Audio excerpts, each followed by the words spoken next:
Hello everyone, welcome back to my channel. So today in this video we will be going to understand the concept of Kohlerberg theory of moral development.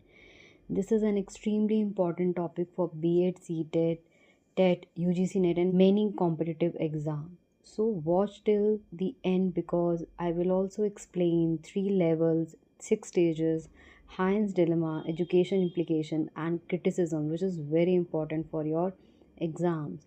So let's begin with the topic. Lawrence Kohlerberg was an American psychologist. In 1958, he proposed a theory explaining how moral reasoning develops in stages. He was not interested in whether a person is right or wrong. He was interested in why a person thinks something is right or wrong. So he was influenced by Jean Piaget theory of moral development. So according to Kohlerberg, you have to keep this in mind. Moral development occurs in stages according to him. He said these stages are universal. They follow a fixed order. There is some hierarchy, right? And not everyone reaches the highest stages. So keep these 4 points in your mind. First, moral development occurs in stages. Second, these stages are universal. Third, they follow a fixed order.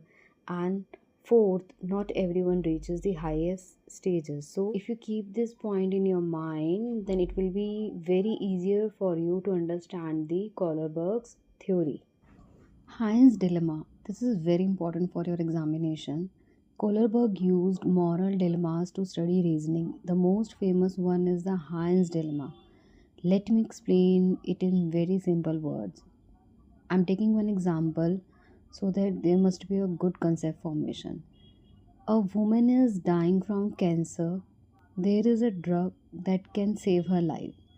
The druggist is charging too much money. Her husband Heinz cannot afford it. So Heinz steal the drug. Now the question is, was Heinz right or wrong? Kohlerberg said the answer does not matter. What matter is the reasoning behind the answer. That reasoning shows your stage of moral development. So, based on people's answer, he developed 3 levels and 6 stages of moral development. Now, let's understand them one by one with simple example. First is level 1, pre-conventional level. So, this level is common in young children. Here, decisions are based on punishment and reward. Stage 1 is obedience and punishment orientation. At this stage, people think like this: Heinz should not steal the drug because he will go to prison. Going to jail means he is bad person. So the main focus here is a fear of punishment. Rules are followed only to avoid punishment. So morality means what will happen to me.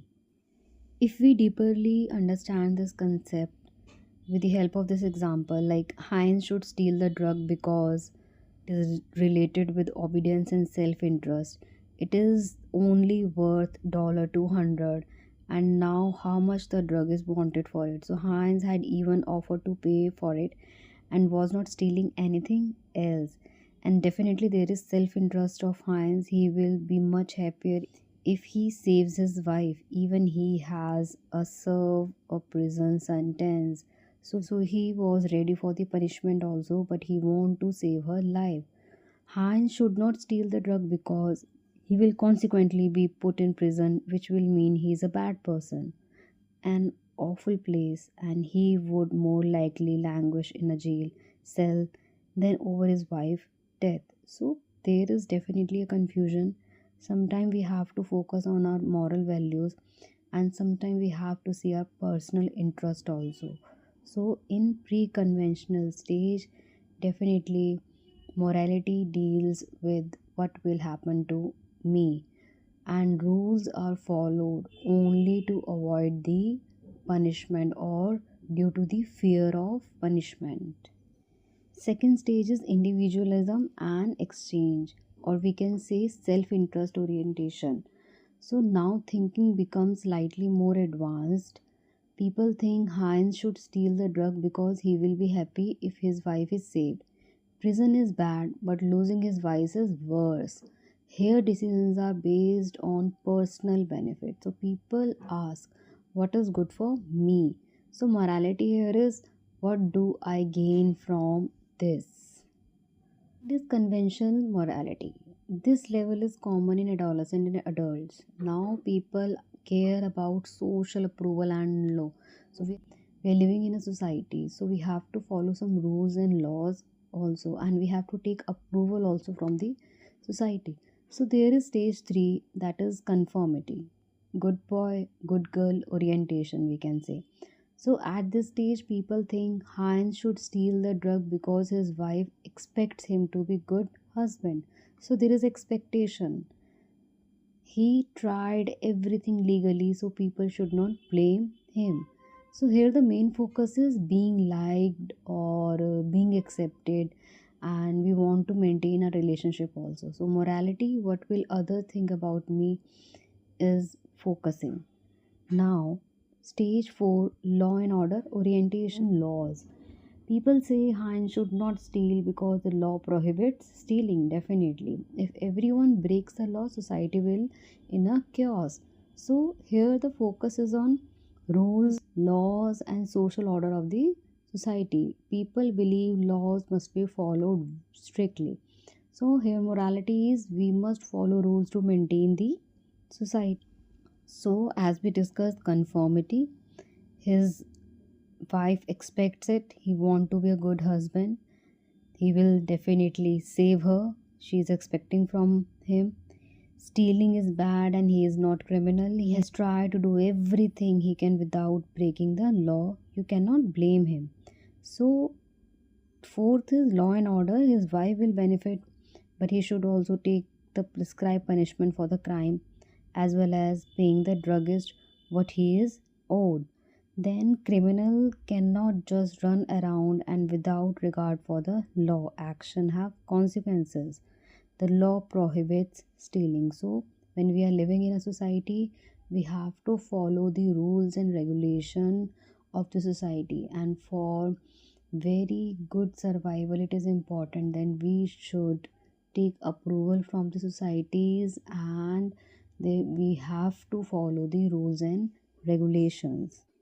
Next is post conventional morality. This level is reached by very few adults. Here, morality is based on principles and human rights. Stage 5, the social contract orientation. At this stage, people think everyone has the right to life, even if the law says stealing is wrong. But the scientist also has a right to fair payment. Here, people understand that law are important, but laws cannot be changed for the welfare of the society. So, morality, what is the best for society overall? Sixth is universal ethical principle. This is the highest stage. People think saving a human life is more important than property rights. So, all human lives are equally valuable. So, here decisions are based on justice, equality, human dignity, and universal moral principles. Even if the law says something else, a person follows inner ethical principles. So, morality, what is universally right? So, explanation, keeping the Heinz example in mind. So, everyone has a right to choose life regardless of the law. The scientist has a right to fair compensation even if his wife is sick. It does not make his action right. Then, universal human ethics, saving a human life is more fundamental value than the property right of another person. Others may need the medicine just as badly, and their lives are equally significant. So, what basically Kohlerberg theory teaches? Moral thinking develops step by step. Second, people move from self centered thinking to social rules to universal ethical principles. Not everyone reaches the highest stages, that is third, at the third level not every adult reaches. So this theory is extremely important in understanding the psychology or students behavior. This theory is very important for the teacher. So as a teacher, understanding this theory help you to guide student toward higher moral reasoning. Now let's understand Kohlberg theory through a very simple diagram. Imagine a straight line showing moral growth, pre-conventional, conventional, post-conventional, and below it we write external control, social approval, and internal moral principle. Now let me explain this step by step. So pre-conventional morality, external control. At this stage, morality is controlled from outside. Children behave properly because of fear of punishment, desire for reward. So definitely here they will think, if I do wrong, I will be punished. If I do good, I will be rewarded. So here moral controls come from parents, teachers, or authority. That's why we call it external control. Step 2 is conventional morality, social approval. We are focusing here. Now the person grows up, they no longer behave just to avoid punishment, they start caring about what society thinks. So the rules, definitely here they follow the rules because they want to be a good person, they want social approval, they believe in law and order. So here morality is guided by society. So at this stage it focus on social approval and social rules. And what talks about third stage, post conventional morality, talks about internal moral principles. This is the highest stage. Now a person does not blindly follow rules, they think what is truly right, is this fair or just. Their decisions are based on justice, equality, human rights, personal moral principles. So here morality comes from inside the person. So this stage is based on internal moral principle. So in simple word, moral development moves from external control to social approval to internal moral principle. This shows that moral thinking develop from outside authority to inner conscience. So Kohlerberg theory is very useful in the field of education because it helps teachers understand how students think morally, not just how they behave. So what are the education implications? Teachers should provide moral dilemmas in classroom. Teachers should present situations like Heinz dilemma and ask students, what should Heinz do? Why do you think so? So this improves students' moral reasoning ability and encourages critical thinking. Encourage group discussion and debate. When students discuss moral issues in group, they fear different viewpoints, they learn respect for other opinions, they move to higher stages to reasoning. So discussion helps students to shift from self-centered thinking to logical moral thinking.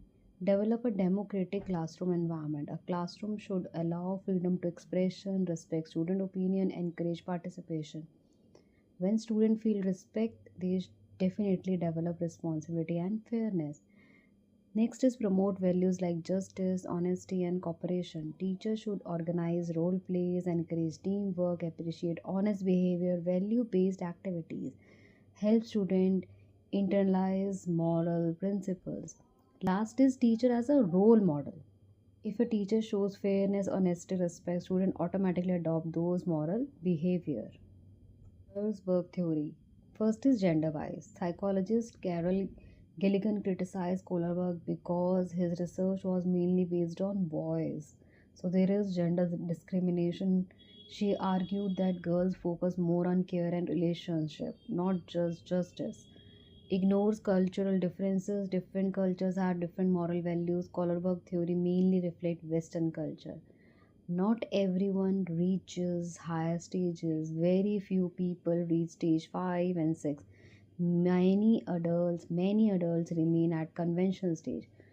And it focuses on thinking, not actual behavior. A person may know what is morally right, but may not actually act accordingly. So the theory explains moral reasoning, not moral action. So what is the conclusion of the theory?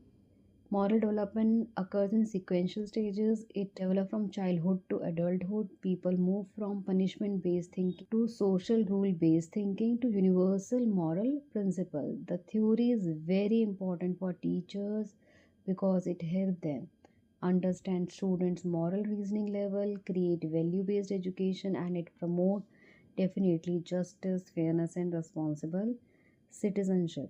If you found this explanation helpful, you can like, share, and subscribe to the channel and comment below at which stage do you think the most people around as function.